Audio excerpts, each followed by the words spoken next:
Testing? Testing, testing. Better?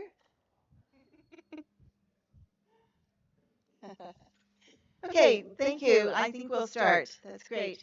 So, here we go. So, welcome everyone to DesignTO Annual Festival and the launch of Community Streets. And this is a hoped-for year-long research effort to capture youth needs and aspirations, their wants, and to bring them into housing, both in the present and in the future, and to widen the discourse on a very critical topic of our time, right?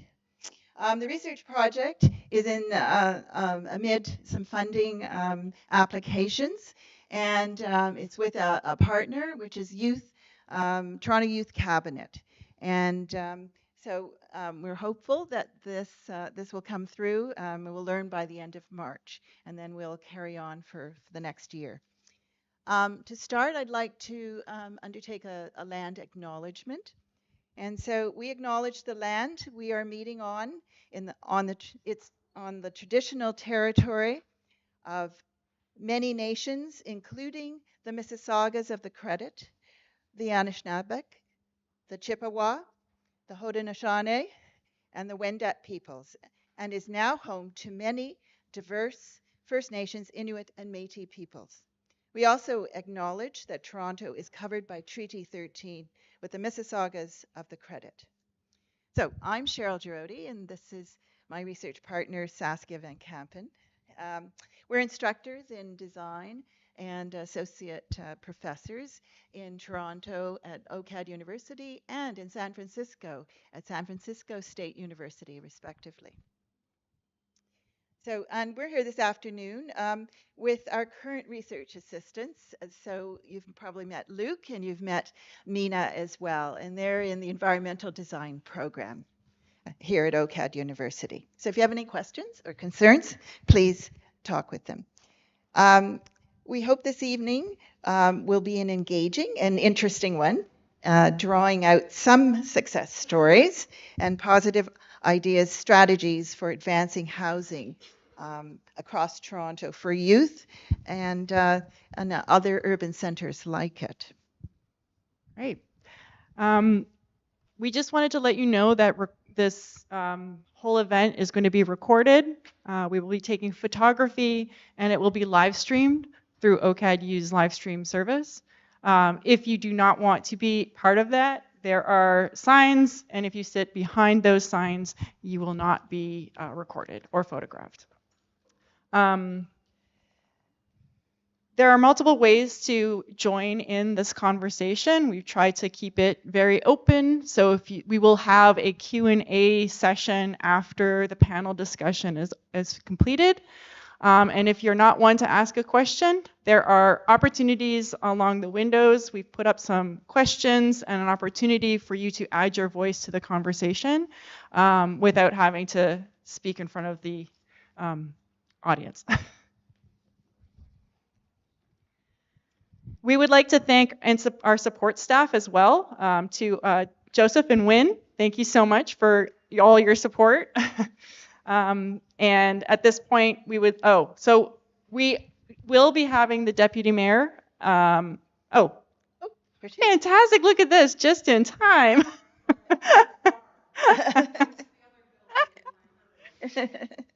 So we'll give Osma a few minutes to get settled before we throw a mic in her face. So instead, we will start by introducing the panel. That's great. Thanks, Saskia. So to begin, we have our Itai Peleg. And Itai is a senior urban designer at the City of Toronto. And he's an award-winning architect with experience in the academic, private, and public sectors. He has worked in North America, Europe, Africa, the Middle East, and is a firm believer in fostering environmental advocacy through education and time spent in nature.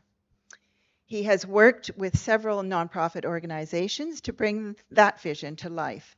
And for the Palestinian and Israeli Environmental Secretary, he managed an Israeli-Palestinian youth project focused on the preservation of shared natural resources. And for a decade, Itai has worked as a hiking guide at the Society for the Protection of Nature in Israel, as well as creating and managing a variety of projects for underserved youth and engaging local minority groups in their communities. For the City of Toronto, Itai was previously in charge of writing environmental policy and is now working in the Midtown and downtown planning areas. We also have with us Catherine Valenzuela, a graduate of OCAD University's Master's in Design for Health program. She strives to imagine better futures and believes in the power of design to shape understanding and create real change. She's a designer and visual storyteller, and she is the founder and designer of the Good Citizen Studio, a design studio that supports purpose-driven organizations with their visual communication and graphic design goals. We have John Imoba. John is a dedicated professional committed to fostering positive change through business development and community impact. He serves as a business development analyst at Health Pro Canada, supporting strategic initiatives and data-driven decision-making. He also holds roles as a data analyst at the Whiteboard Collective and is a board member at Youth Without Shelter, where he drives growth and advocates for marginalized groups. As part of the Premier's Council on Equity of Opportunity, he advises the Ontario government on addressing barriers for youth while volunteering at many community efforts. Thank you. And we have Brittany Parks, is a registered social worker with many years of experience in mental health and substance use support settings in Toronto. Brittany is enrolled in a master's program at Toronto Metropolitan University. Her primary experience is in supporting individuals experiencing intensive mental health and substance needs, homelessness or precarious housing, and newly housed individuals that require support in maintaining housing. She has worked alongside individuals experiencing both acute and chronic mental and physical health needs, harm reduction needs, and supporting those experiencing violence in crisis and or in distress. She has extensive experience working with individuals and families and in supporting populations such as the 2SL LGBTQAI plus a population, Indigenous peoples, refugees, sex workers, and those that have experienced domestic violence. Her work and ethos are based on anti-oppressive and person-centered frameworks underpinned by a belief in trauma-informed care. So thank you to our panel members for joining us this evening.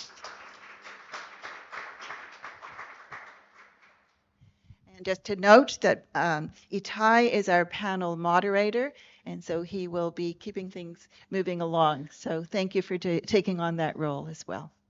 I'm just going to say one more word. We do have a panel member, Stephen Mensa, who we hope can make it today. He's extremely busy.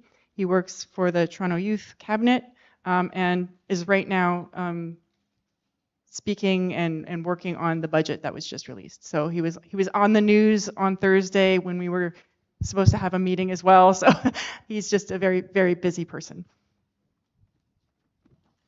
All right, so I'm just gonna reorganize my notes. So at this point, we would like to welcome Toronto Deputy Mayor Osma Malik, Councillor for Ward 10 Spadina, Fort York. Deputy Mayor Malik is a champion for affordable housing and vibrant public spaces. She has spent her life working to build a better city, more caring communities, and inclusive civic spaces. She's going to say a few words of introduction before we begin our panel discussion. Thank you so much. Thank you. And can we give another hand to our amazing panelists? Thank you all for making the time to be here, even at a very busy time, being able to engage on this. And thank you very much for the kind invitation and introduction to Saskia and Cheryl for the work in pulling this together and for the commitment to this topic that we're going to hear more about today. As was mentioned, my name is Asma Malik. My pronouns are she, her. I'm very proud to be Toronto's Deputy Mayor and really proud to be the City Councillor right here in Spadina, Fort York, Ward 10, home of OCAD, and, one of the fastest growing, well, I would say the fastest growing and densest parts of the city. I've knocked on thousands of doors, and during my election campaign in 2022, I discovered that this was also the electoral district in the country with the most front doors, right? And that is because of the amount of growth and some of the choices around, the size of units and the buildings here, which is an incredible, statistic to think about. And also on a day like today, when it is so cold, when we know that our city is in a housing crisis and where, more than 300 people are being turned away each night from our shelter system, that something's not adding up, right? And we know that the crisis of housing and homelessness that we're experiencing in our city was not also made overnight, right? It was a matter of choices, political, policy, and also, about people's attitudes towards housing that have brought us to this point. And what I have been really heartened by in my role as city councillor and as deputy mayor and working with Mayor Chow and our council is to look at that crisis head on, right? Straight in the eyes and in an unflinching way, and to say what has gone astray and what can we do with the levers that we have at the city and working with all levels of government to get us on the right track, right? How do we course correct on this? And what I think you will hear from our panelists, and I'm excited to hear more about it, is that first of all, we cannot do it alone, right? It is a collaborative effort. It is one that takes negotiation, and it is one that requires courage as well. And at the city level, what has been so important to me is that we use our levers around zoning and around development and around planning to make sure that we are prioritizing affordable housing, purpose-built rental, and ensuring that we are working with nonprofit partners to be able to do that. And we know at the provincial level, we need that commitment about, more housing faster to mean affordable housing and a variety of different types of housing, right? We need supportive housing, cooperative housing, and that also means support and collaboration with our federal partners to enable that and to make sure that we are taking an approach that looks at this all across the spectrum. And that is really important. And at the city side, you just mentioned that we are in the midst of the city budget. How many people have been following along the city budget? And you will know that housing continues to be the top priority. It's the number one thing when I have conversations with my neighbors, even when I'm taking the TTC, when I'm knocking on doors, housing, housing, housing, and that is deep and that is very important to me. It means a lot to me because my parents, when they immigrated to Canada more than 50 years ago and made Toronto their first home together, they were able to make a home here. And they were able to imagine a future here, even when, there was a lot of other different challenges. And the fact that we have a city here that we love, but where it is very hard, especially for artists and culture makers and people who shape our city, to imagine also a future here, that's a problem, and that's something we have to take seriously. And this focus of this panel on young people and youth is so critical for that reason.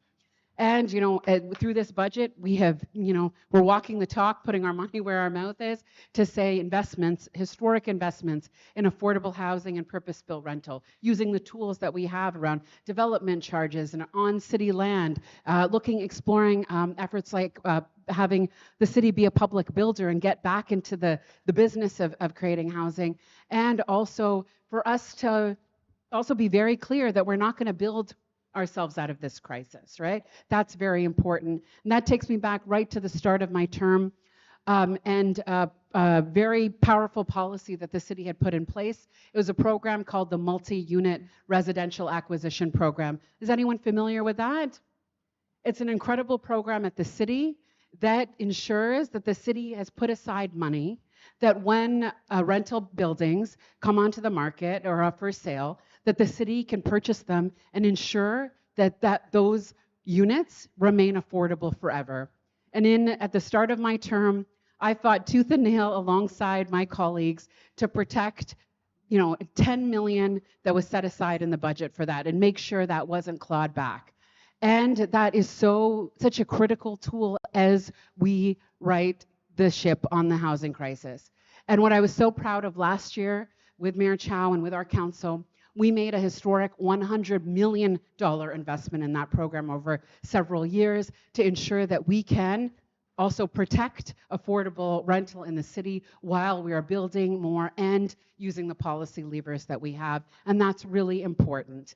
And this year we continue those efforts in ensuring that we are also the strongest advocates when it comes to rent control, that we are working with our other partners to make housing not just an afterthought or an add-on to our big plans, but to make it the core of what we're doing. And that has been really important. And what I love to see is the results of that, and especially when it comes to young people in our communities. And just this past month, I was at a groundbreaking just a few streets over from here on Venali, breaking ground on 31 new affordable and supportive housing units for 2S LGBTQIA+ youth. And that was a partnership and is a partnership with the YMCA. And to take that targeted and careful approach that makes sure that we are putting, again, walking the talk when it comes to housing, to ensure that we are supporting young people in our community that are most vulnerable to becoming homeless. And that is such a critical aspect of the work that we have to do together, is that we have to invest in affordable housing and purpose-built rental, and also to make sure that our efforts are focused and targeted and will have the most impact that we can. And what is really amazing about that housing project that we're embarking on is that it's a partnership with the city and the federal government through the Rapid Housing Initiative with a nonprofit partner, where that housing complex will be in a campus of supportive services. So we have shelter services in the area for young people. We have drop-in centers. We have social services and supports that are just a few steps away from where that will be. And we know that community is also so critical for how we build our neighborhoods. That growth has to be met and come alongside community amenities and services that we desperately need. And that is also really a critical focus and approach in the budget that I'm proud to be moving forward during this period, is investments in transit, investments in our community centers, in library hours, and in making sure that the city that we love so much is one that is affordable and where we can imagine a future together. And that's work that we do together. For me, and I say this all the time, and I'll say it to you again, in a city like ours, in a city like Toronto, we should have everything that we need to thrive. And that means affordable, secure, safe housing that is available for everybody.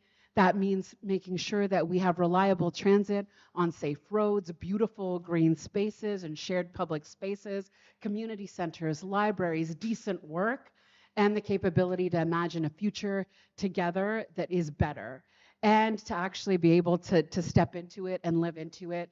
And that is the work that we're doing together. We are in a time, and I'll leave you with this, where we see a lot of challenges. I don't have to name them for you. And where we are repeatedly asked to degrade our expectations, right? From our elected officials, from what we can do as individuals and together. And my commitment, and what I am excited to hear in the discussion today, for as long as I can stay here with you, is to hear how we don't just talk about the barriers, right? How we talk about the bigger possibilities, because we have seen it done and we know that it can be, and we can make choices, and we can call on people who have the capability to make those choices real through our votes, through our advocacy, through our collaboration to make it happen. I'm excited about what we're going to hear, how we continue to take that forward, and to stay connected with me and my office, and to see how we realize these efforts. I see Stephen is here, and I do want to give a big shout out to the Toronto Youth Cabinet that has consistently raised the voices and the priorities of young people in our city, brought them right to our tables at City Hall, and made them an undeniable part of our commitment and our considerations as we embark on the policies that we work on 365 days a year, but especially in a budget process. I'm really appreciative of that. Marwan is here from my office. We do have a sign-up sheet. I'm relentless organizer, so we'll always invite you to stay connected with our office. Thank you all again for your time. Thank you for giving me the opportunity to say a few words, and let's keep building a great, beautiful city together. Thank you very much.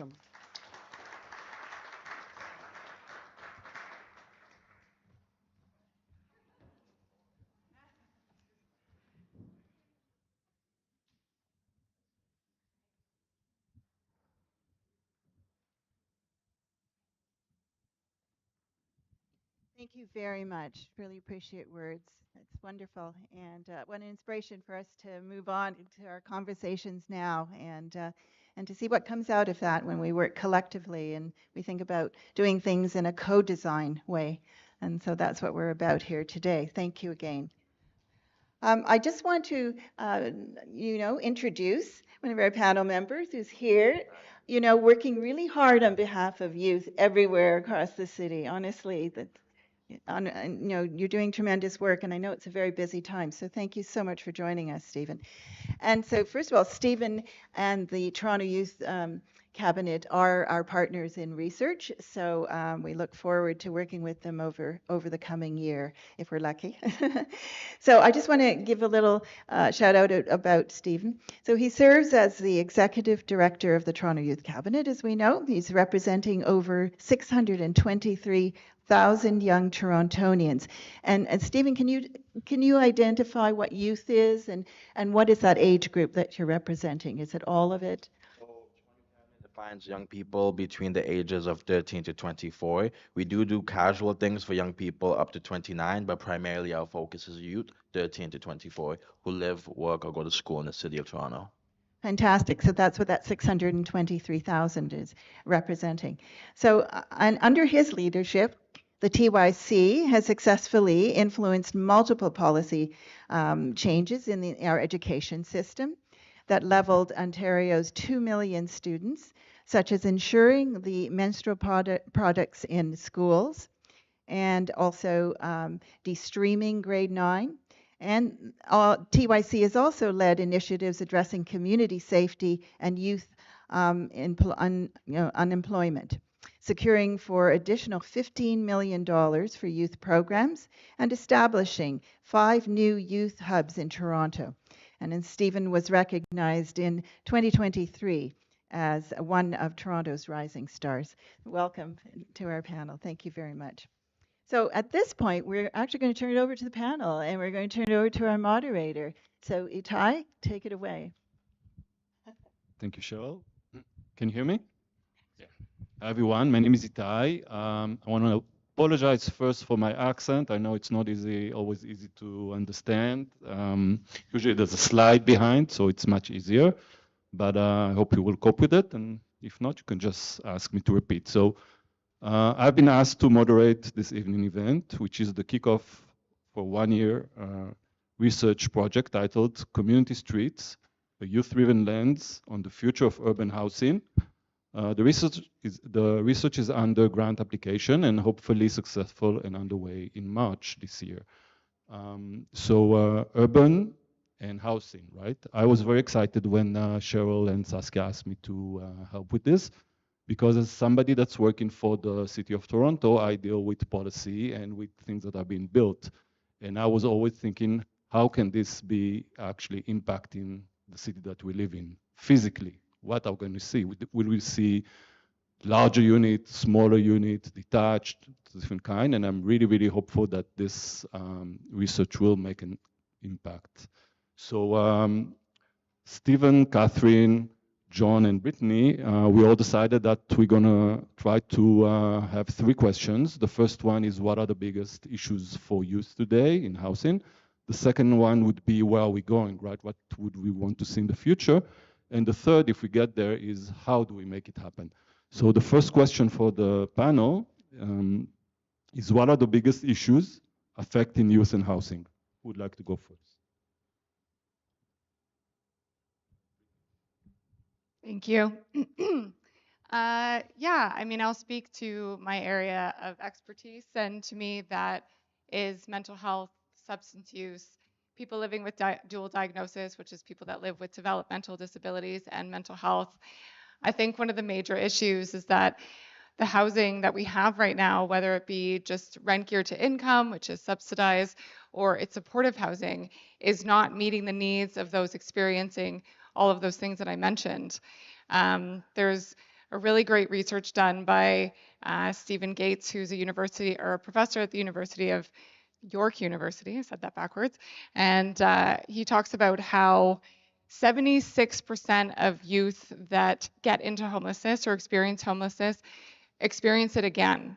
So they're going into shelters, they're going into supportive housing, and then they end up homeless again. So what we're doing here is even when we have shelters, even when we have supportive housing, it's not meeting the needs of individuals who are even able to enter those spaces. And I'm sure many of you know, even getting supportive housing right now, the wait time is about 10 to 12 years in Toronto. So by the time they're even able to get supportive housing, they may have aged out. So again, I'll speak to my area of expertise with that.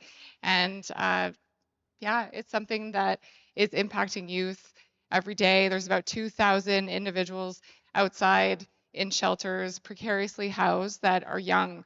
And 20% of that, I'm obviously a statistics person apparently, is individuals from 18 to 24. And a lot of our policies do not support that age group as well. It ends at 18 for a lot of the financial options that are given to people that get out of the children's welfare system. So yeah, that's me. Thank you very much. John, would you like to take it? Um, so for me, the first thing would be the access and affordability. As we know, the economy is bad. Just not in Canada. It's a global issue. So this is not like a political statement or anything.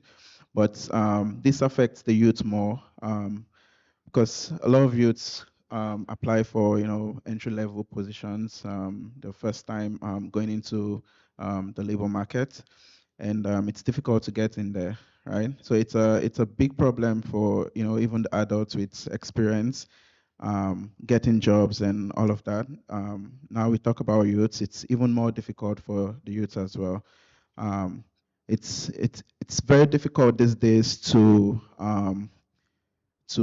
be able to afford groceries, right? Transportation as well, and then talk about rent as well, right? You have to think about you have to think about the opportunity cost of each one, right? You cannot afford doing the three at the same time, and so if you spend more money on the rent, right, getting food or transportation would have to suffer in a way, right? And so there's the affordability problem these days, and that's a big issue, which I hope the government would be working out to fix. And second thing for me would be systemic discrimination, right? So I sit on the board of youth shelter, and fun fact, I used to live in the shelter as well, and so I understand the situation when a youth is transitioning from a shelter system, trying to branch out on their own. It's very, very difficult, right? Because of the discrimination, right? There's a lot of fear about youth in the shelter system. Are they going to be able to? There's a lot of bias in there. Are they going to be able to pay rent? Right? A lot of landlords are scared about, oh, if especially so just to give an example, when I was looking for housing from the shelter system, I would get asked for my address, right? And once they notice that, oh, this is a shelter address, then the bias comes out, right? And that's a very big issue for youths as well. Now, these are youths in like the shelter system. It's the same thing for youths that are not in the shelter system but are trying to own their own place, right? This is for both the newcomers. That's even a big problem because you talking to a landlord and they detect an accent or something, they that bias comes out immediately, right? They are looking at your credit history, which a lot of newcomers don't have, and using that as a determining factor to give you a place. It is very difficult, right? And you as a newcomer or you in the shelter system, there's this fear factor that there are troubled individuals, right? Which is not true. And so I think that's the biggest issues for me, the affordability and also the systemic discrimination that comes with, trying to get a place. Thank you for sharing that, John. So we hear budget, of course, and we hear affordability, and we hear discrimination and adapting the policy. I think we heard that also from the deputy mayor. Having been a little bit part of this system, I've seen how things are done behind the scene, right? And I was wondering if there are things that are behind budget, things that are different. I was wondering, Catherine, if you can share a little bit of your experience about that. Thanks. Sorry. So definitely I agree that affordability is the biggest issue that youth are experiencing right now. I think that a lot of young people are being priced out of housing, particularly in the urban centers. Climate change is a big issue. It does affect the livability and resiliency of housing. So that's also an important issue that youth are facing right now. So basically, it's an exciting time for designers right now. We can approach these issues right now from a design perspective, from a systems perspective, where we can take a step back and understand that this may be one issue that is the biggest issue right now, but it's connected to other issues. We can take a step back and see the big picture and understand that there are factors involved in that drive these challenges. There are stakeholders, and how are they related to each other, basically, and we can see from a design perspective how these current trends are driving all these challenges for people. So in that sense, I think that designers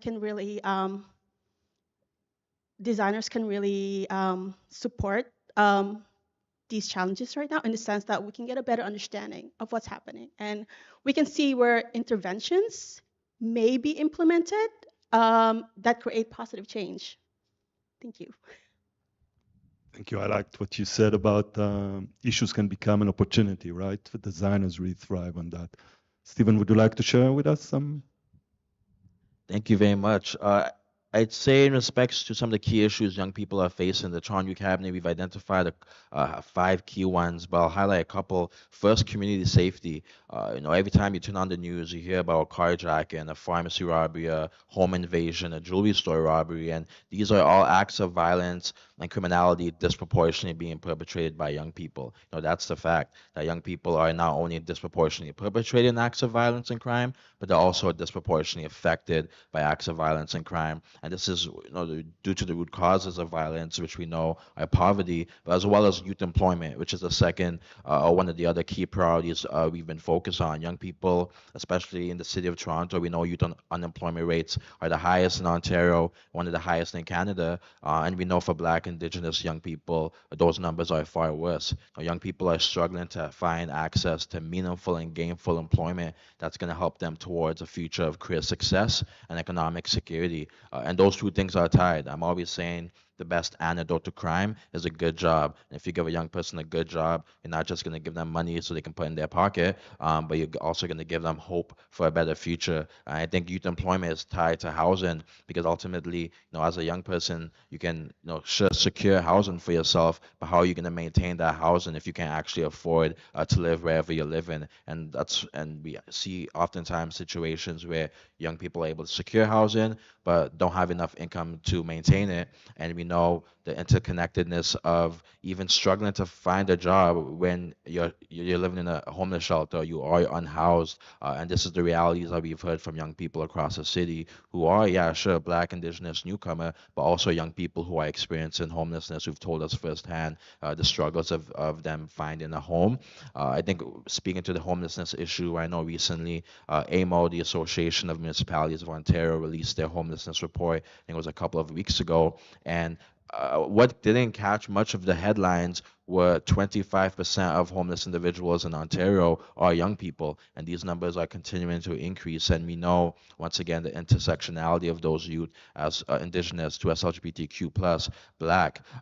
Reason I was late actually was because I was at City Hall for an Indigenous youth event that was happening at the council chambers in partnership with Culture Link. And one of the objectives of the program was called On Indigenous Land. And there was about 60 young people and their families who attended, 40 young people graduated. And part of that program involved the young people, yes, exploring the issues and challenges that Indigenous peoples face, but also the solutions to those challenges. And one thing that we constantly heard was employment. And so I think youth employment, community safety, folks talked about affordability, transit affordability is a big one, as well as I think it was mentioned, but food insecurity as well. We know too many young people and children are going to school hungry, and obviously that's indefensible in a city, in a province, in a country as rich and wealthy as Toronto, Canada, and Ontario. So I'll touch on those pieces. Thank you very much. Employment we hear, and we hear fear, and I agree, fear is a big deal right now in the world, and I think maybe that links us to what we heard from John about bias, right? So we just touched very gently about the biggest issues, and the next question is, if we can imagine what's going to be the future, what would you like it to be? So what do you think the future could look like for housing, and understanding that housing is tied to community and family? And I just want to remind that the name of the research is related to urbanism, urban and housing. So housing is something very interesting. Who would like to begin? Would you like to start? So definitely, I think that community is should be prioritized. We know that from studies that our well-being, our happiness is connected to how strong our social relationships are and how strong our sense of belonging is. So I think that in that sense, community well-being and connection should be a core value or is a core value. So from that perspective, I think that we can begin to design solutions that say we can create co-living situations where there are shared spaces, like kitchen spaces, like social areas where people can interact with each other. We can create intergenerational housing where youth are connected to seniors who feel isolated. So we can come up with all sorts of solutions for these challenges. There are so many ways we can approach this. And I think that's what design can do, is that it can understand what the challenges are, what the needs are that youths have right now, and what their concerns are, and based on that, come up with solutions. But we can't just say that we are designing these solutions for youths. That can't happen because we have to engage with youth. We have to design with them in order to come up with solutions that address real needs. Otherwise, it might not be the right solution. So nothing about youth without youths. I think that's how it should be. And yeah. Thank you, Catherine. John, would you like to take it? The future of housing. I don't want to sound like a doomsayer, but I think it's gonna get worse before it gets better. And the reason I say this is because I was watching a news report the other day, and there are currently a lot of constructions, on hold right now because of funding issues, right? And the reason why this is so is because during the pandemic, or just before the pandemic, a lot of people invested in buildings that were being constructed, but the pandemic sort of affected the construction, and this became a problem for the developers. So I don't have the exact number at the top of my head now, but there are a lot of buildings that were being constructed on hold, and a lot of these buildings are high-rise buildings, right? And the reason why I say it's gonna get worse is because if we don't have the supply of housing, right, you can't satisfy the demand. right? And so putting that side by side with the affordability issue, where youths, as Steven said, the unemployment rate is high, especially for youth right now. It is gonna get worse, right? Um, and that's what I think. And the only reason why I said it would get better after it get worse is because things always balances out, right? We've seen it in history, right? Whenever there's a crisis, it it stops a lot of things. It affects a lot of people, but there's always the balancing effect as well at the end. And for me, I don't know what to say about the future of housing except that it's gonna get worse, honestly. Yeah. Yeah, I can echo that for sure. Uh, I'll also echo what Catherine said around getting youth involved in the decision-making process. And to speak more on what I spoke to for the first question, is that we have a disproportionate amount of youth that are living with mental health and just health challenges in general. So if we're going to look to what the future looks like for housing, if there's so much diversity around what people are experiencing and youth are experiencing, then the housing has to match that. Again, supportive housing is what is needed for so many of our young adults, but supportive housing looks like an innumerable amount of options for people. Some people need 24-hour on-site support. Some people need to live within a community that matches their identity. Some people, have I work with folks right now that live with schizophrenia and bipolar disorder. They hear voices. What does that look like for housing? How do we make safe housing for people that hear voices? How do we make safe housing for people that use substances? Because substances, there's a lot of stigma around it, but it's a coping mechanism for a lot of people, and it's a reality that's happening in Toronto. So for me, the future has to involve youth and involve experiences, because there's no one in the room right now that wouldn't want to take part in designing their own space. So we need to look at all those different health issues and the experiences that people have, and we have to include that. So I agree. The future, it looks difficult. It looks almost impossible. But if I'm going to use that positive side of me, I'm going to pull in. I know it's hard to find sometimes, but it's about including youth. Yeah. Just to since you said we should look at the positives as well. Just just so there's a project currently that shelter have embarked on. It's called the Elix Housing. This is deeply affordable housing and uh, rent support system where they create a shared space where there is a shared kitchen and bathroom and all of that, and have like various rooms, and the youths living there they pay according to their income, right? And this is the first of many such projects that the shelter trying to push out in the community. And I think this is the future. Looking at the positive side, right? This is what I think the future would be. Although I still think it's very grim because there's only so much youth that you can support, only so much homeless youth right now that you can support. But yeah, that's it. Thank you both for sharing, and I agree. Engaging is important. And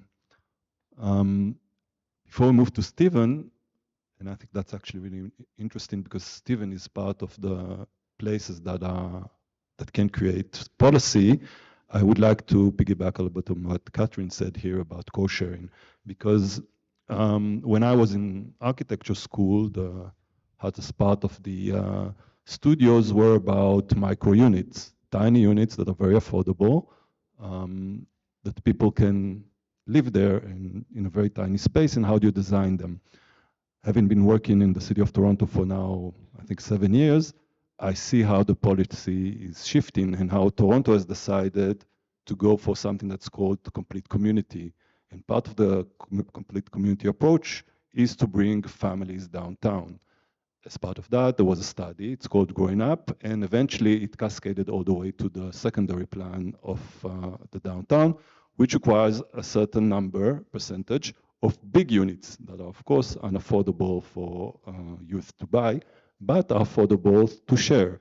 So, for example, this is something that if we engage youth and we hear what youth want to do and how they want to live, this is something can impact the policy, right? Yeah.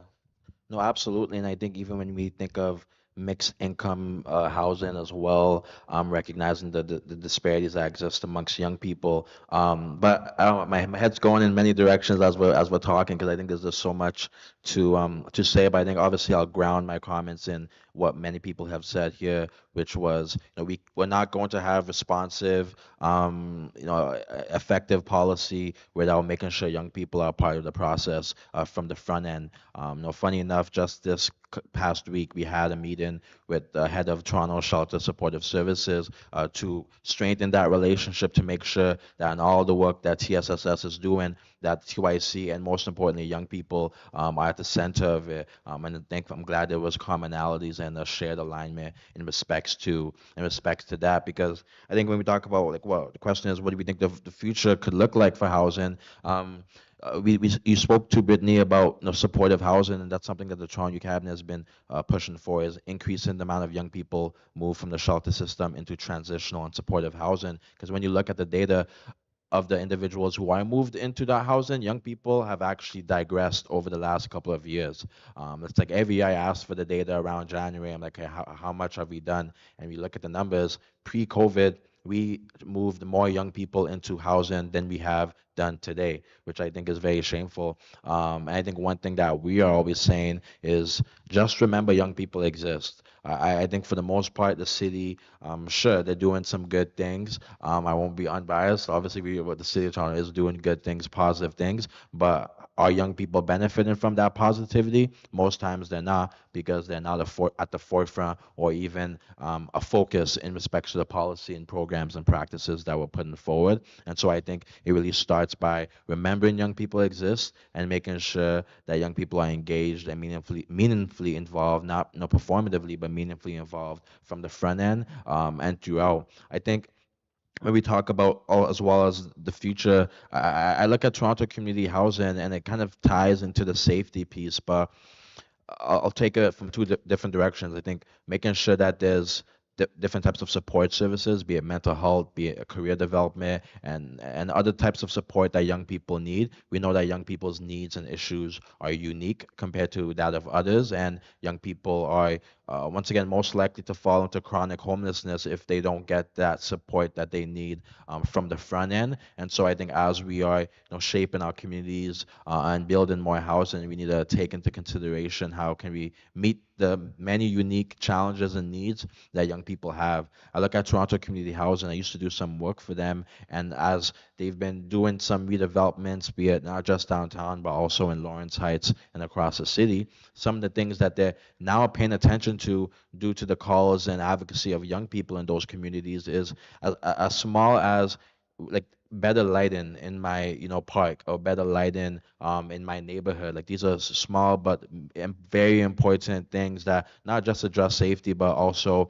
ensure that people are able to feel safe in their communities. When we talk about more access to, I don't know, parks or green spaces and whatnot, these are all things that young people are seeking and asking for, and if we're as intentional to listen to them, it does make a difference to ensure that people don't just live in communities, but people can actually feel proud of the communities they live in. And I think my hope and desire is we get to a future where every young person is housed, but also every young person is able to have pride and confidence in where they live and the way they are living. So I think I'll touch on those pieces. Something else, but I think I can answer in the third question. So I'll wait. Thank you very much. Do you have time for the last one? Okay, we'll go to the last one. So we were asking a little bit about what are the main issues, where should we go, which I think is extremely important. And the tricky question now is how do we make it happen? So we already heard about reaching out, about sharing. But the question is how, right? We heard budget, but what do we do with the budget, right? That's the main question. And do we share power, and how do we share power? We were just discussing, for example, that in community consultations, we rarely see youth, right? Which is part of the problem. So I was wondering who wants to start talking about that. You go ahead and then I'll go second. Okay, how do we engage youth? Is that yeah, right, okay, big question. Uh, I mean, I really do focus a lot on disability rights justice in the work that I do, and I think sometimes oftentimes actually that's the loudest voice in the room that gets heard. So I think about how isolated youth are, and I think for me, it's meeting them where they're at. So when it comes to hearing the voices of youth, it's not just the loudest voice in the room. Um, I think about how much access we have to technology nowadays, using that. Seems so obvious, right? But emails, we can just communicate with someone if that's what they feel comfortable with. Not everybody has to show up in person, making it accessible. When you think about spaces that you enter and the different physical abilities that are around you, do you always see it looking equitable? So we have to make sure that like every demographic, which feels endless, but really just making sure that we do the outreach to every community so that we're getting that representation. And it has to look like what they need it to look like for it ultimately to be accessible. Sure, thank you. I just made this up in my head, this acronym EHL, but I think when it comes to young people, engaging them, hearing them, and most importantly, listening to them. We can engage youth all we want. We can say we're hearing our young people, but if we're not going to listen to our young people, everything else doesn't matter. And I think that's something that we've continued to try to reinforce beyond just government, but in all of our institutions and society is yes, engage young people, hear young people out, but also make sure that we're listening to the solutions and the solutions that they're co-developing, because obviously young people know what they need to better their conditions. To the question of another piece of how do we make this happen, one of the things that Toronto Cabinet, along with Covenant House and various shelters, have been calling for and will be calling for again very soon, is the city to create a youth-specific strategy to end and prevent youth homelessness. This is something that we've seen New York and other cities in the states have developed, and that's serves as a way of once again putting young people at the forefront, making sure that we're not just engaging them, but we're hearing them and we're listening to them and we're creating policy and putting policy in place that is responsive to their unique needs and issues. It goes back to my point of remember young people exist, and as much as we can loop up and loop or mush in young people in general policy, unfortunately, the needs and issues and solutions that young people require warrant a separate, unique, distinct, strategy, plan, and just focus as a society. Because I think so oftentimes we've seen is when anything is released, you have all these different social demographics, whatnot, and youth are usually at the bottom somewhere. And for me, that just tells me we just remember them last minute. Okay, let's just add young people. But then, yeah, we're not actually taking the steps to meaningfully consider and address their needs. And so, I think in respects to how do we make some of the pieces that we're calling for happen, and to ensure that housing for young people is, like I said, safe, confident, they're able to have pride in where they live and how they live, is really going to go towards the strategy that we're hoping for and calling for, to once again put young people at the forefront of all that we're doing. So yeah, just remember young people exist. If there's anything to take away. I really like the fact that we can all agree that we need to engage more with young people in order to come up with successful solutions. I think that this isn't often the reality. I work with organizations at Moss Park and Regent Park, and youth participation is down. So we need to get better at youth outreach. We need to create these spaces where they feel empowered enough to speak up and feel that they are being heard. And we need to ask the right questions. What matters to them? What can they compromise on? What they can't? Because these questions are so important because the questions always shape the answer. So that's one thing. And the other thing that I want to talk about is how I think we need to approach this from an interdisciplinary perspective. I appreciate that we're all coming here with like different perspective and we're coming from different places because I think that creativity and having creative solutions happen when people from different backgrounds come together and start talking about what solutions can transpire. So, yeah. Thank you, all of you. Thank you very much. We're going into a... Gonna make a comment about Oh, that. sure. Please, I'm sorry. I'm really sorry. No worries. The first thing, right, I would just echo what everyone else has said in engaging youth to find solutions to things, right?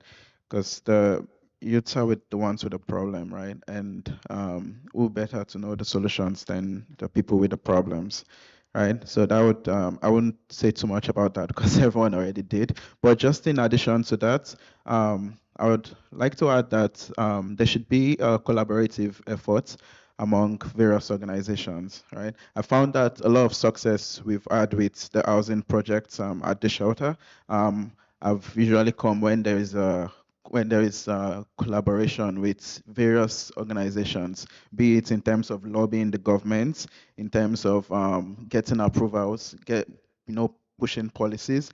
Most of those projects have been successful because there was this community effort behind them.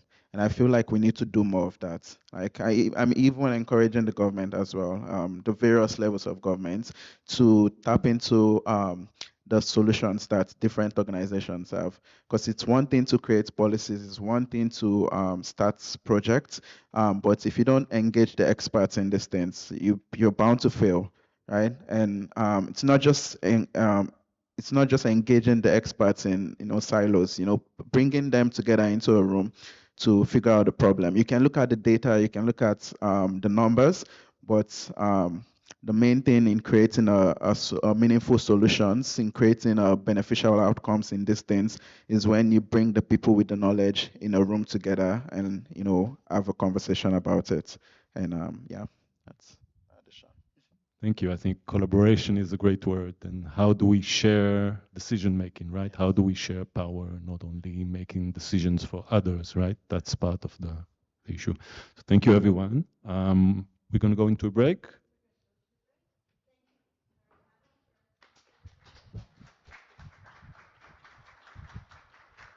So we're going to take a break. Washrooms are in the back. There are refreshments and snacks. And this is a great opportunity to also put in your comments on the questions along the wall. We'll be back in 10 minutes. 10 minutes. Thank you.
So now is your time to ask any questions, share any comments, any stories. Anybody want to kick it off? Hello, can you guys hear me? Hi everyone, my name's Christine. I am a resident within the Jane and Finch and also involved in various city development projects. So I think one of the concerns I have, especially as a community leader and also like a consultant as well in these like city development, is the lack of engagement with youth. So like I especially noticed that there's a lot of implementations on like high-rise condos and like building in a lot of mixed income use, but how do we ensure that youth still like live up to the dream, that even though we have a lot of city buildings like around, of course they're making like a mega city within all across Toronto, but ensuring that there's no like loss of community, like community gentrification. So I think that's just one of the big concerns I have. Whoever wants to answer. Thank you, Christine. So just to make sure that we understand, you're discussing how youth is part of the community, and with all the development that is, all the growth that's happening here in Toronto, how do we keep that community sense for the youth, right? Thank you. Anyone wants to start?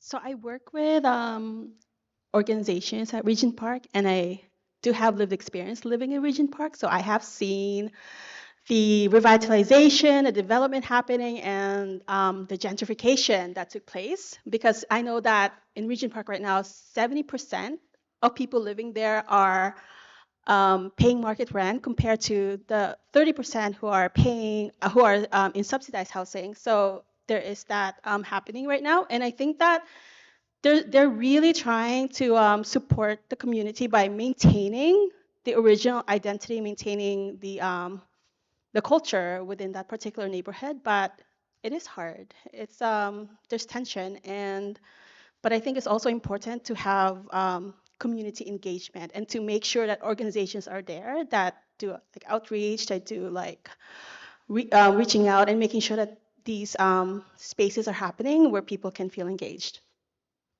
Your question, Katrin? Sure. So do you feel that youth would like to stay in their community, or would they like to, reach to other places? That is a really good question. I feel like like my parents still live there, and I have like lived elsewhere, but I think it's my home. I think that I'm very fond of Regina Park. Like I grew up there, and it's there's been changes, but there is also this identity that is tied in with resiliency that I really appreciate about Regent Park. So yeah, it's a great place, I think. Thank you.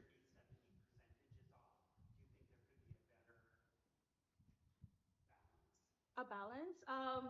I don't know what they're doing about that right now. I think that's just the reality right now. That's the statistics, and I don't know what they're doing about that at the moment. That's just how it is. Like a lot of the original residents got pushed out, and they are displaced, and they haven't come back ever since. So, yeah. Other questions? Thank you. Just anyone else want to answer that first? No? Do you want me to stand? I'm quite big. I don't want to get in the way of the camera. Sweet. My name's Kevin Lawler. We work primarily in employment for young folks, ideally taking folks from sort of underserved communities and connecting them to career. And we do it at scale and all across the city. The one thing we've learned in connecting with folks, irrespective of where they're from, ethnic background, is you cannot be what you cannot see. And this sort of segues really organically into the conversation about home ownership. I know there's no quick fix. We can talk about, I wish there was one, but when we talk about things like double land transfer tax in this city, and that's been there for a long time, what's everyone's opinion on that? And I don't know if the mayor's still here, and I don't want to, it's not political. by the way, can't vote, don't care. But I think there's a situation where when we speak to young people, home ownership is such a foreign concept. And these are folks who are between the ages of 22 and 27 with jobs at corporations, not working in a coffee shop, not working in a restaurant, actually working at a corporation. And the concept of home ownership in the city they work is foreign. So I think what I'd love to hear from the folks here today is, what measures do you think we can take? And do you think double land transfer tax is a quick win, I suppose, in terms of sort of addressing that and connecting to home ownership? Sweet. So we hear about affordability and a special, tool to use it. Do you want to take it? I have some thoughts. I am one of those people you described. I am, yeah, right? I mean, it feels like, no age group is immune, but it's certainly affecting young individuals the most. And I think we have to look at the way we are taxing people, certainly. And I think this is just an expression that I use, is tax the rich. I think that I know it sounds like a negative thing, but at the same time, we have to think of progressive taxation. And in order to actually implement that, we're making it so the people that have the most amount of money are the people that are getting taxed the most. And I mean a lot of money, right? Like, I'm not talking about, six figures here. And I think that that is something that feels so out of reach, and it's like makes people feel uncomfortable. But at the end of the day, there are policies in place with our politicians. And if you vote that way, then these are the things that would actually happen, is to implement progressive taxation. And just on more of like a community level, I think we really need to start supporting the businesses that exist around us, because when we go to places and shop with bigger businesses, we're just giving a lot of our money to them and we're not supporting a community around us. Thank you. I think I can speak again about Regent Park. I know that there is a rent-to-own program happening there right now, where 200 units are provided to people, and that will accelerate the goal of home ownership. So I think I have a vague sense as to how that works, but I think those programs and models do exist. Thank you. There's a question there. Yeah, thanks very much. My name is Victor Willis. I'm the Executive Director of the Parkdale Activity Recreation Center. We provide supportive housing, but we've also done a lot of community development. And so the first thing I want to say is it was with students that actually helped Park and Parkdale identify a plan for a land trust and for rethinking how land is used. So I just want a big shout out to students and to young people and youth as the ultimate drivers of change, because of course new ideas and aspiring for trying to change things.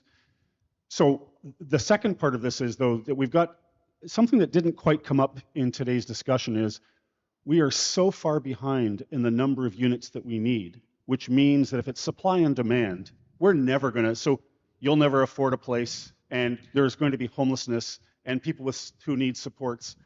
It's, there are 27,000 people on the wait list and it's going to be 10 years. That's not an answer. And so the opportunity for youth and for co-design is going to be, we must fight NIMBY. We must fight. We need social housing. We need all kinds of housing. And the only way we're going to get there is because we can actually respond to the pressure to keep things the same. And, Mark and I were talking about Belmont House, which was trying to put up a tower for some long-term care, and some very wealthy people were concerned about the shadows on their front lawn. This is what we're up against. And so I guess I'm just sort of saying, please, if you're wondering what to do as youth, we need your creativity, we need your energy, your design. Come out and respond to the kinds of challenges that we see, because this city needs a lot more housing.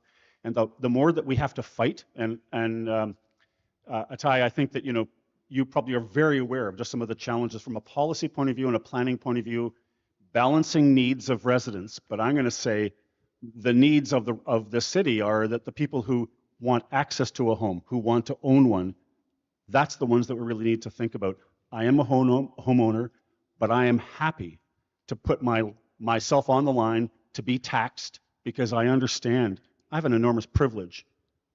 My kids, I'm not sure where they're going to live. So this is really a call out, as well as that sort of co-design piece, which I think is essential in the way that we're going to think about how to respond to this. So, you know, the youth-driven lens on the future of urban housing is going to be based on that youth lens in pushing for change and not allowing somebody to say, not in my backyard, not in my neighborhood.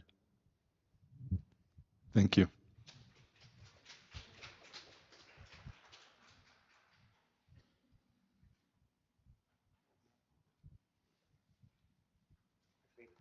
I have a lot of thoughts. This is fantastic. First of all, I'm Trevor Cruz. I was an interior designer for 40 years, worked primarily in multifamily and private residential development. I did the first 4 buildings in Regent Park. I did the Toronto community housing buildings there, and I have worked for the ultra-rich all over the country and around the world. I know all sides of this.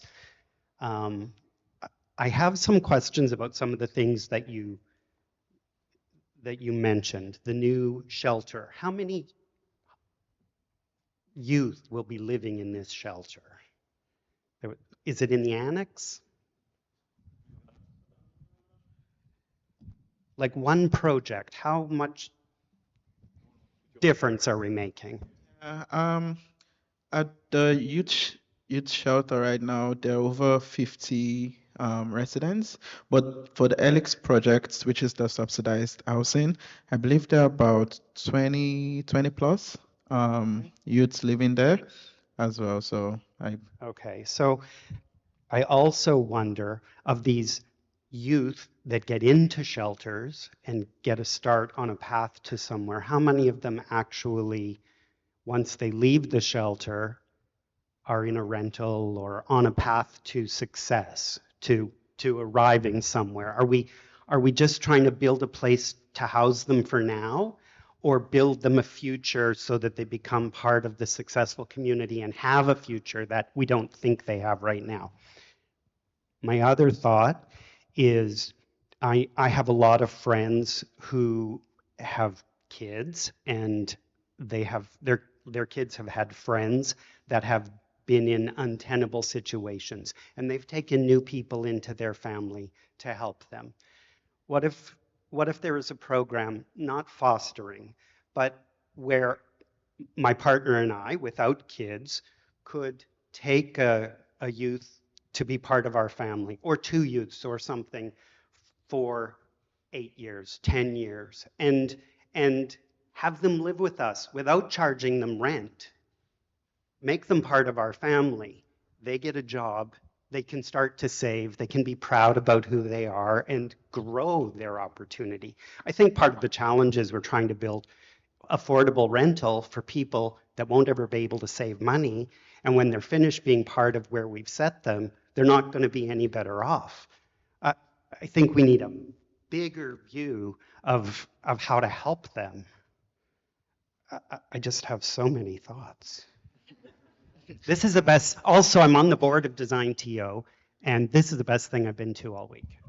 Oh, just to sort of answer your question, because I do have the stats readily available. So we have 92 emergency residential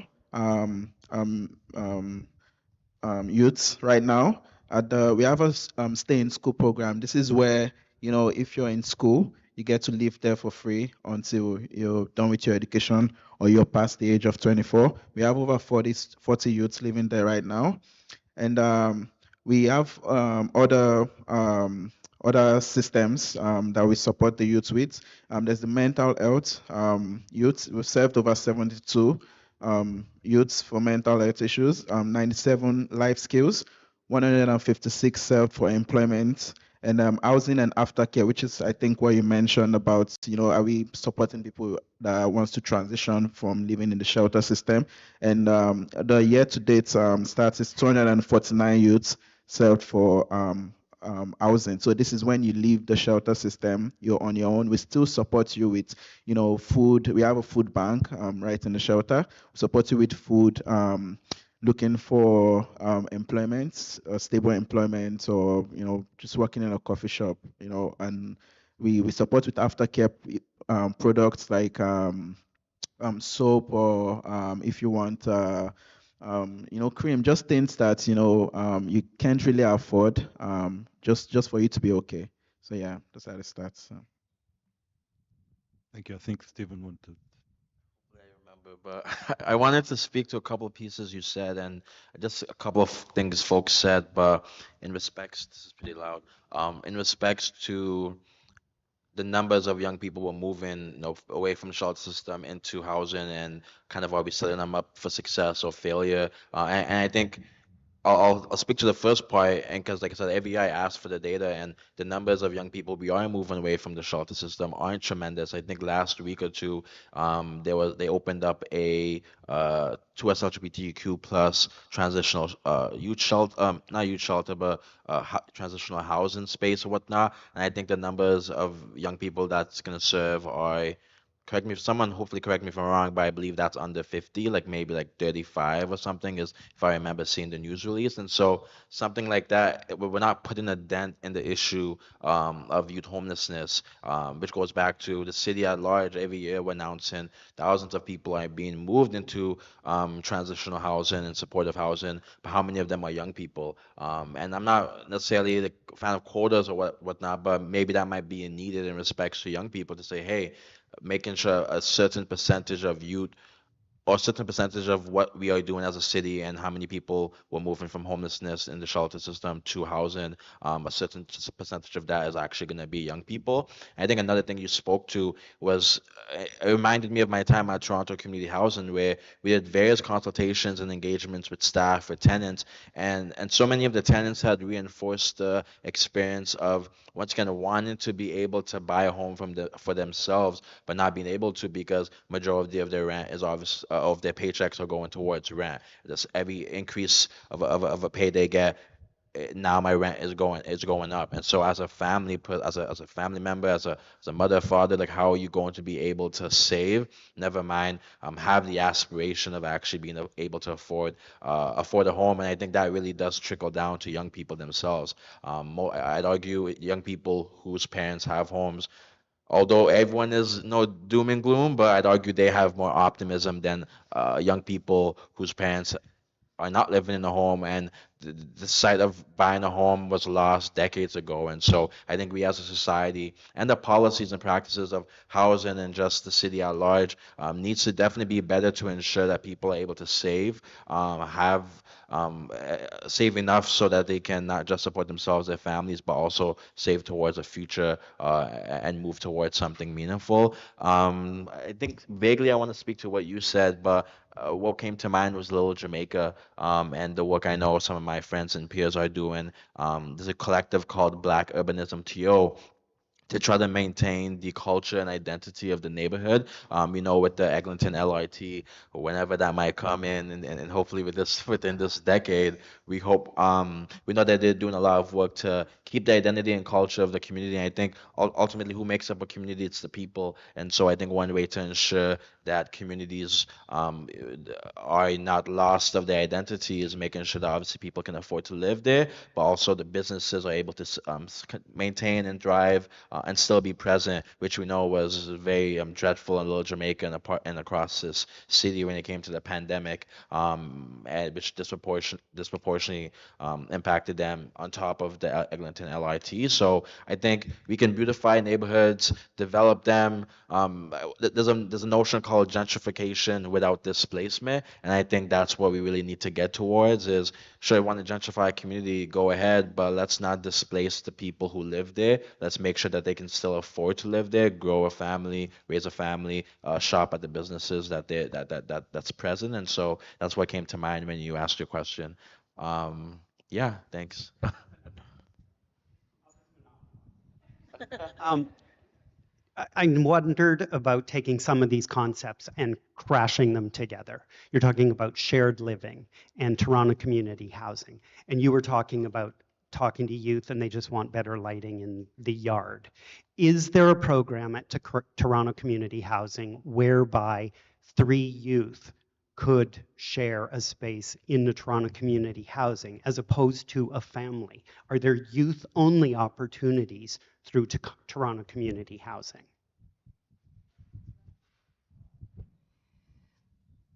Not really. Absolutely. I think that so much of what we're saying today and what you just said, mush it all together, make it possible. There's so much about the system right now that is not working.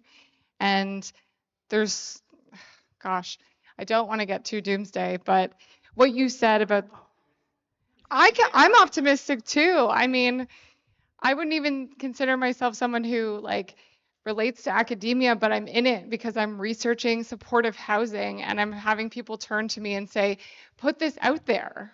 Because if we were actually aware of what was going on and the impact that it's having on people, maybe people would wake up to what's actually going on around us and the people that are experiencing homelessness, because there's still narrative, and we heard it from Doug Ford recently, get up off your butt and get a job. That is not what is happening. People are struggling with their mental health, their substance use issues, and we need to create housing that is looked at as a form of healthcare. So when you talk about 3 people living in a unit, find the strengths and their needs and put them all together so they can support one another.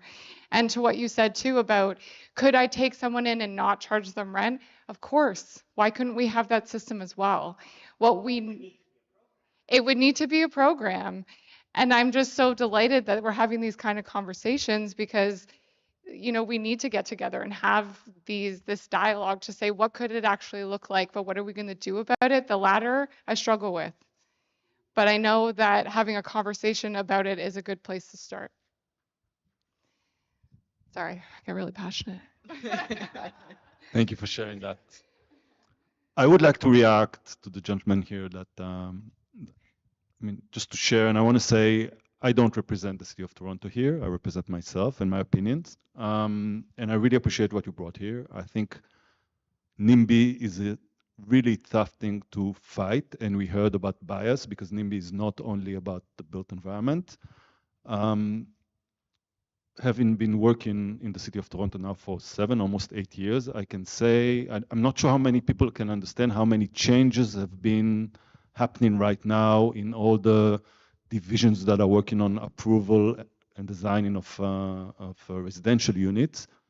And having been living here for a few years, I'm not entirely sure that supply and demand is the only rule that is actually controlling affordability, which is a huge issue. I'm actually not even sure that it's the main problem here. And as someone that has been in the academia for many years also, I can look at precedents that have happened in the past to try to learn from them. I look at Second World War and what happened after that, or the boom that happened, and the huge and positive approach that people from the industry tried, and what happened there. So not a lot of people, I think, understand what exactly is urban design. One of my tasks, as I see it, is to try to control the quality. And when I say quality, I don't mean the quality of the concrete that is poured into the building.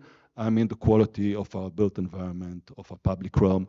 If we're talking about youth, what kind of built environment are we providing for them? And I think that it's something that's a little bit missing, not only quantity, but also quality. I'm a little bit, concerned that we might provide a big quantity of places that people don't want to live in. And it's something to remember when we are talking about NIMBY. It's extremely important because it's something that's in there right now and it's been discussed lately. Any other questions? Yeah. Hi, everyone. Thank you. So I just have a bit of, I guess, a subjective anecdotal comment and question for the board. As someone who's, born and raised in the city, now around the age of 25, I think there's a zeitgeist I see among my peers, people my age. We don't see a future and hope for us in the city when it comes to housing. Someone made this lovely poster. Home prices in Toronto have increased by 450% over the past 20 years. So I'm sure we're all aware of this. I think it's dangerous because everyone is, at least I'm talking to last night, we reached the age, I mean, you're out drinking and instead you're talking about, can you buy a house, right? And people are talking about moving to other countries, moving to other provinces, and I think we can't lose like our social capital in Toronto, like all these people that have put their time, school, volunteering, university, and now it's time where they can get back to the communities and inadvertently like address things like youth at risk, right? So I guess talking about the other side of housing, which is now talking about the market, are there ways that the government can lower, like speaking on the policies when it comes to building, is there ways to reduce the cost of building, which can also bring housing prices down? I'm not an urban planner, by the way, so if I'm saying anything incorrectly, please correct me, but yeah.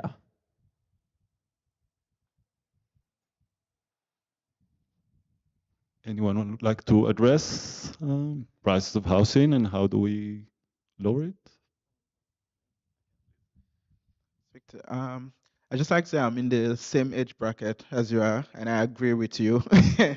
It's a topic of conversation, you have over drinks, and it's not a fun one because it brings up very very negative emotions, right? So I just want to tell you like yes. um, and to answer the other part of the questions, what can the government do to control the pricing? Um, I I mentioned earlier, the government needs to, consult with the experts, bring people together in a room. Like the most success we've had with many of our projects has been when different organizations, including the ones I work with, when they come together, and access the resources, right? Use the resources, right? Who do you know in government? Who is the right person to contact? Sometimes we try to bring this project into communities and get rejected, right? Because people have that bias as well against shelter youth. But just because we collaborate with organizations, we're able to convince community, and I convince very loosely.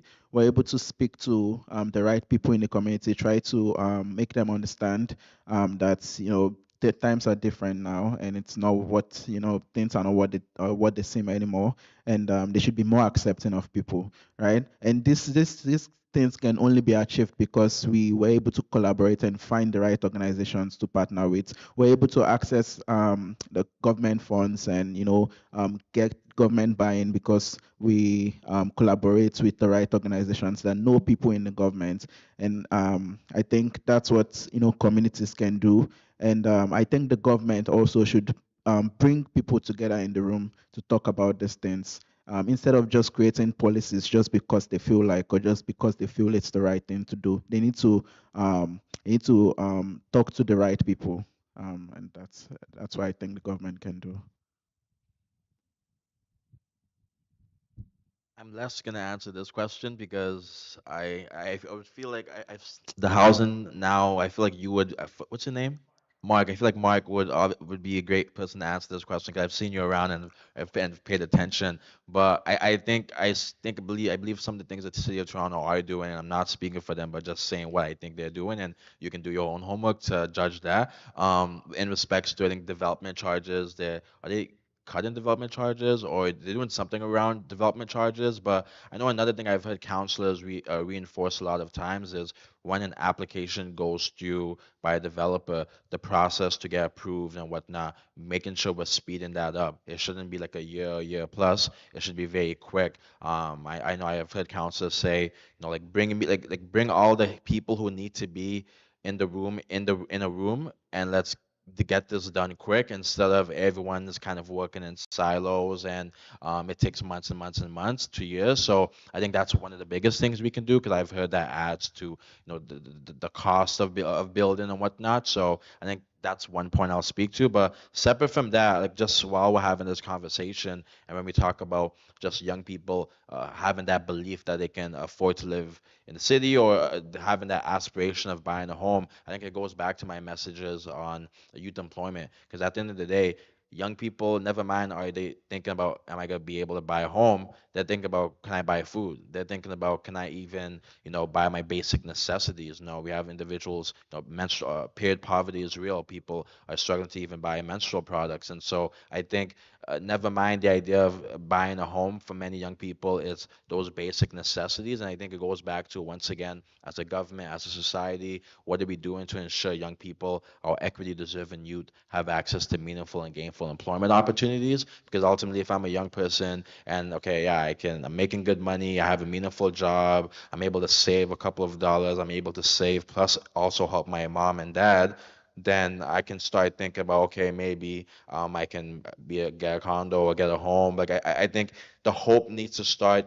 unfortunately, from the smallest level of, I hope I can eat today. I hope I can buy this. I hope I can get get some new clothes. I hope I can even afford transit to even get to my job or get to my job interview. And so, when we're talking to young people, that loss of hope is present, but not even from the high level of buying a home. It's just low level of, I'm even lacking optimism to if I will even get a job in the city, never mind. So I think it's gonna start from there, and government needs to ensure that we give back hope to young people at that smallest level. Like people shouldn't be struggling to and thinking about the basics that years back folks weren't thinking about. And so I think as we improve that, more and more people are eventually gonna have that hope to buy a home. And I hope by then, when they have that hope, government has buttoned up and improved the processes and the economy so that people are actually able to afford to live in the city of Toronto and Canada as a whole.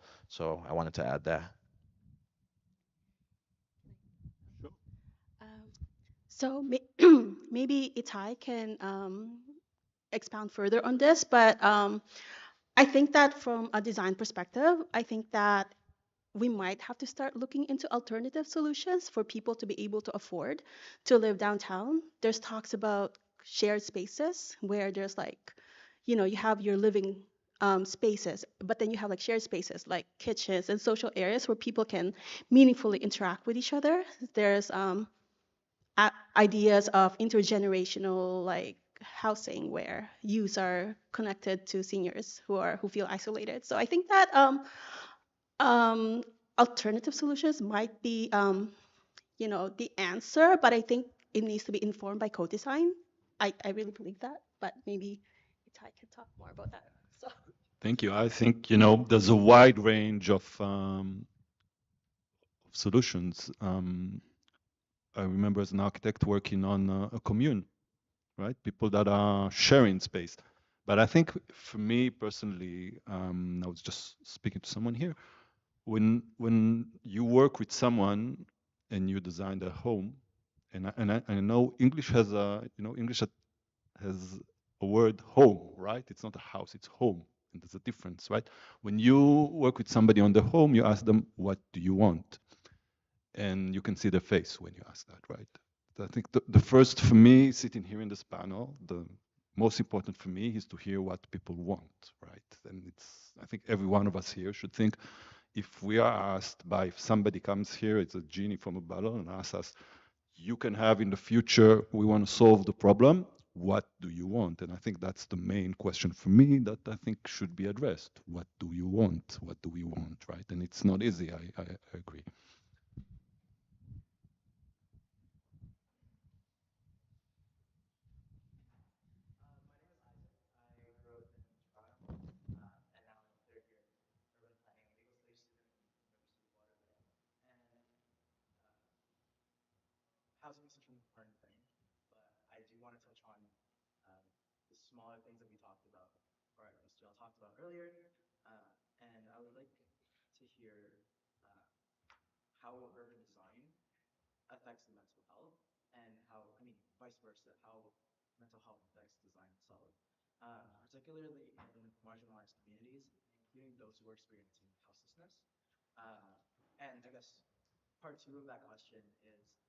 are there any specific design interventions that have been effective in creating more inclusive spaces, aside from the ones that we already mentioned today?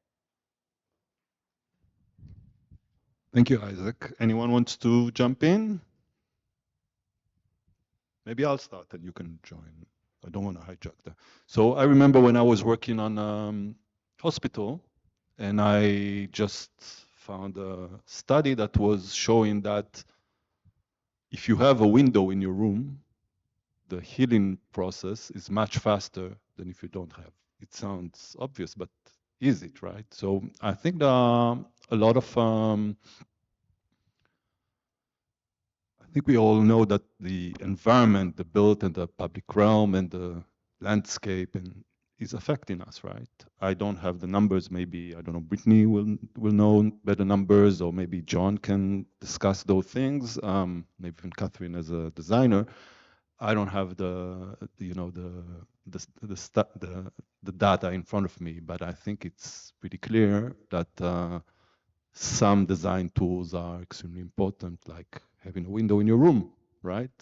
Having accessibility to light.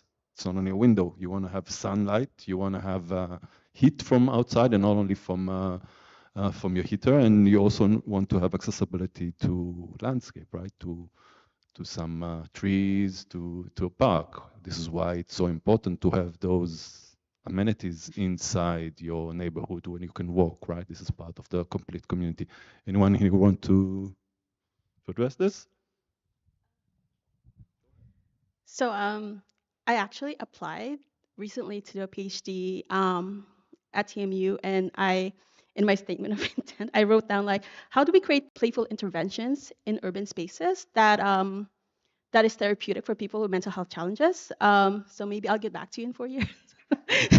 so, but I think that Itai touched upon it, like green spaces, like natural materials really help with like has therapeutic properties. Like I think that's important to like take into account when you're building for cities to create public spaces that have a lot of greenery. So yeah, I think that community matters as well. Being able to engage with your neighbors is so important. I think that fostering like connections and having like all these public spaces where people can engage with each other is really key to fostering like mental health, because mental health is not just about medication or like about like psychiatric therapy. It's about like relationships. It's about like connecting with people and how to like create that um, connection with others is so important into like when taking into account like our own mental health. So yeah. Thank you very much.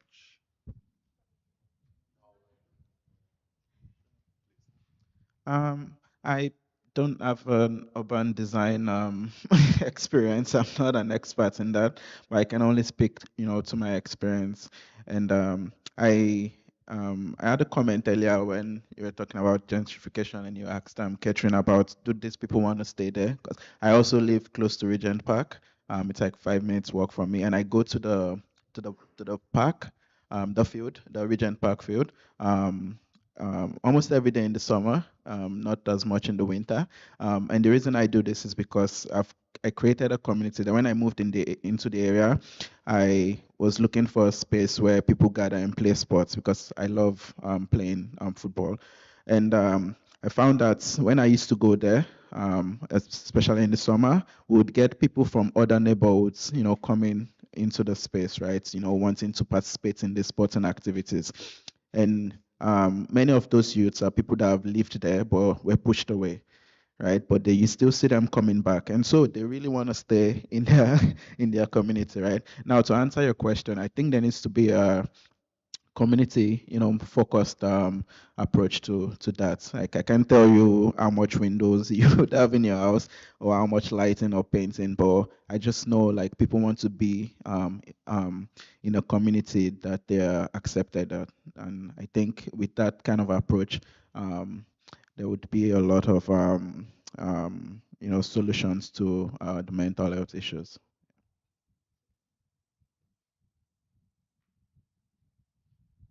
So we probably have time for one more question. Maybe while we're waiting, I'm just going to say to Isaac. So I just wanted to go back to your comment about taxing the rich and your comment about finances and building this bigger thing. I I believe that the rich should pay more. I also believe that some of the rich have money and want to do better. And there could be a way, right now we all look to the city and the province and the federal government and say, fix the problem and give money to make these things happen.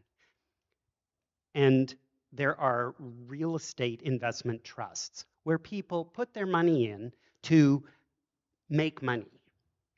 The city, the province, and the federal government could have their own real estate investment trusts where people who decide they would like to not pay tax because they're rich, but put their money into something that helps society could, allow the city to buy all these buildings that predatory investment companies are purchasing and just sucking money out of the people that can least afford it.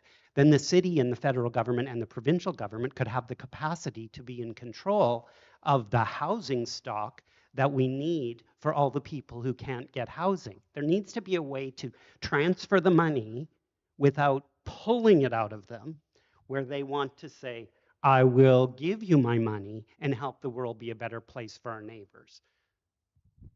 Does that exist anywhere?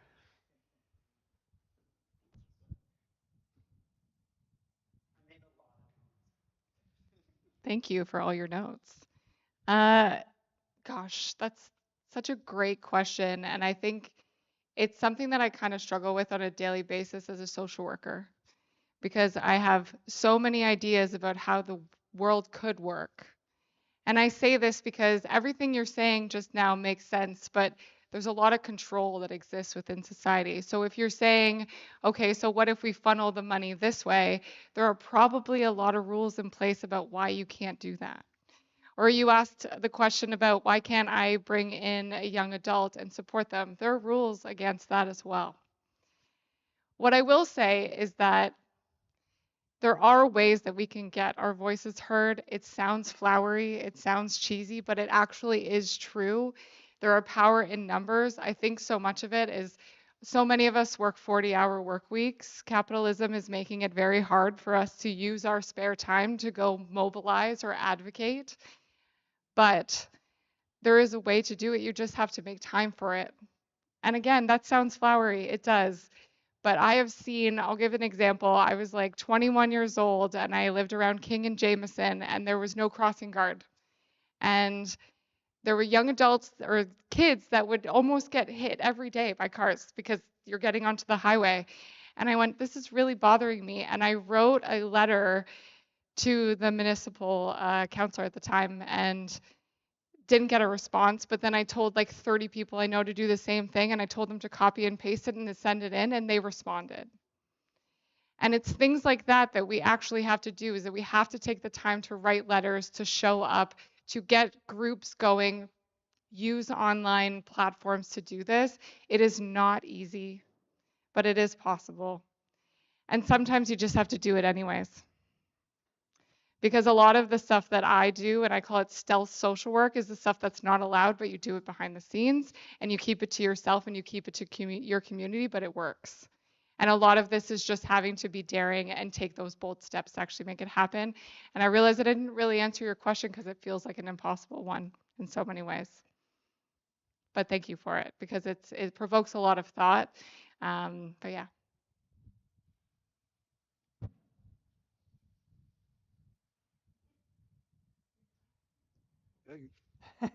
I think we're done. So first, thank you for the panel members for doing such an excellent job and sharing with us all your thoughts. I think it was very helpful and I learned a lot. Thank you everyone for coming and for the team here that made it happen. And I think Saskia and Cheryl, thank you. And you're gonna, I think, thank everyone else again. Thank you very much.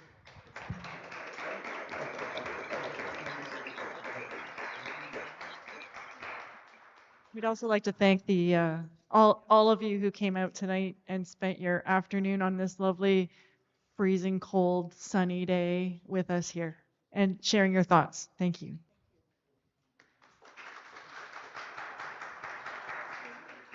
And thank all of our team, our research assistants, the photography, the web, everything, and as well, Amelia. Thank you.